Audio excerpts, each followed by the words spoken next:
Hello guys, ito yung screen protector ng Amazfit Active. May issue po siya.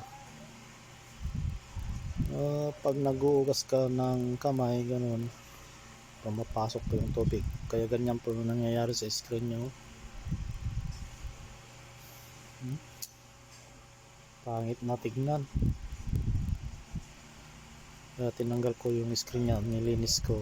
May kahirapan pa nang tanggalin yung cover niya. Yun po yung issue niyan. Pag nagwawas ka ng kamay, pumapasok sa tubig, yung tubig sa loob ng screen protector. Yan po yung problema ng cover ng Amazfit Active.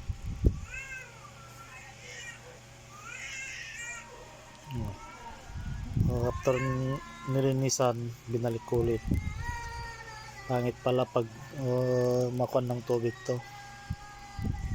Tanggal baklas ang issue.